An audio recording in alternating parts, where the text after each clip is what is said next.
So I was diagnosed with psychosis in 2013, and now I'm diagnosed with EUPD. Between those years, it's changed vastly to several different things. I'm not going to go into that today.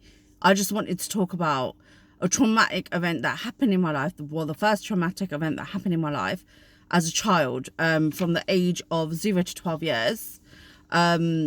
And it had a great impact on me. The reason why I'm saying this is because it's Mental Health Awareness Week, and a lot of people have been watching my videos or watching snippets of my videos, and if you don't know my story, then you won't know why I'm talking about it. But I'm telling you now that I have been labelled, and I have been given several different labels, and everyone has mental health issues. Now, your mental health may be good, but also it could be bad. So I wanted to talk to you about a little about something about that happened to me when I was 8 years old. My mum sat me down in my armchair in my front room, and I grew up in Kenton, so I grew up on Kenmore Avenue, and it was a great childhood up to the age of 8. And my mum said to me, she sat me down, didn't see it was coming, didn't know anything was wrong. I was an innocent child, you know, playing around like a normal kid would, and she sat me down and she said to me, I'm divorcing your dad. And what ran through my brain at that point was, I don't know what that means. So I didn't have a clue what divorce meant. All I knew was that her best friend was divorced and one of my aunties was divorced. And things changed vastly once she had said this. Now, bearing in mind, I was 8 years old, and at 13, my parents separated. So they were living in the house together for many years, and a lot of events happened. My dad turned to drink because he couldn't take it, the fact that his marriage was breaking up. And he spent a lot of time in 19 on Mollison Way. You know, things would happen. My mum would call the police. I remember one time something happened in the morning, right? And we all went to school and stuff like that. And every night as a little girl, my dad would come home, and I would hear him come home because I'd hear his van outside the front drive, and I'd run down the stairs thinking, yeah, he's bought a surprise for me, like, you know, he used to bring crisps or chocolates home or whatever. So I'd run down the stairs as fast as I could to go and see him. So this day, I came back from school, and I was running down the road because I saw his van outside, and I thought, yeah, dad's back early. I got to home and I opened the door with my key because I got the key early because my mum, you know, she was working and there was no one to pick me up from school. So I run back home and I think, oh, dad's home, great. Like, you know, I love to spend time with my dad. And I remembered what happened in the morning, that they had a fight and the police had come and actually put him in a cell. And that broke my heart at that point, and I was in year 4, so it was very, very hard to think, yeah, is dad coming home? He wasn't going to come home, so I was waiting for my dad to come home. Another one was that, so when this was all going on, I had to share a room with my mum, and my dad was in the box room, and I remember late at night I needed to go to the loo, and I saw smoke coming from underneath his room, because he was smoking in his room, like, secretly. But I just thought, oh my God, he's alone in there. I really want to go knock on the door to see if it's okay. But I couldn't because, you know, my mum was like, no, you know, come here. It was like almost as if I had to choose sides. I was torn in two. As a child, I was torn in two.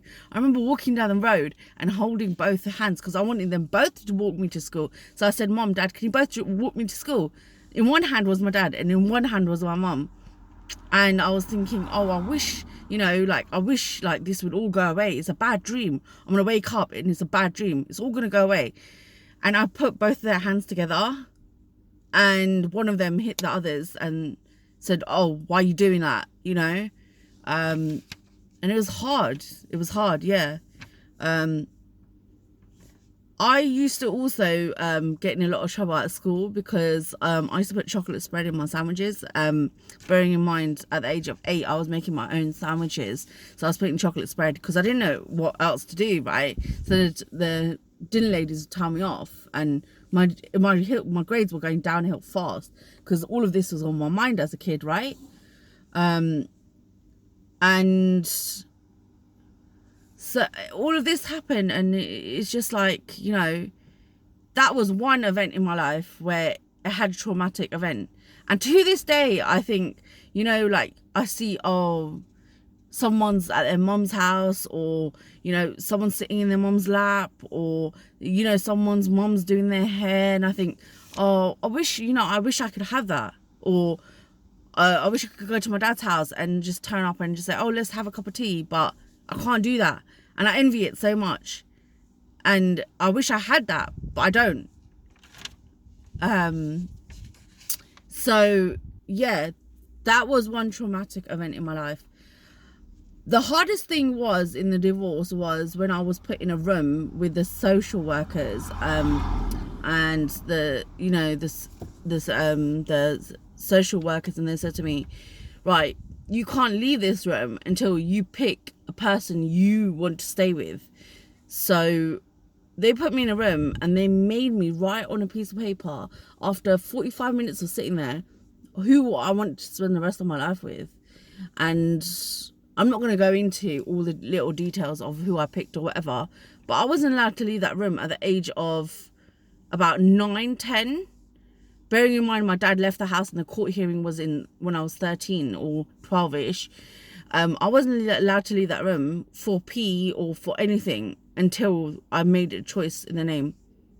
And then they said, turn around and ask me questions like, has your dad ever, you know, done this to you or done that to you? It's fucked up.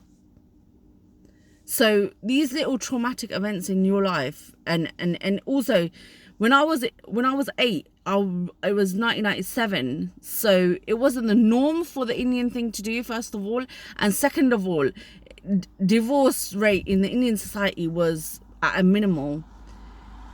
So next time, like, you think, oh, you know, a little small thing may have an impact in your life. Yes, it does have an impact on your life.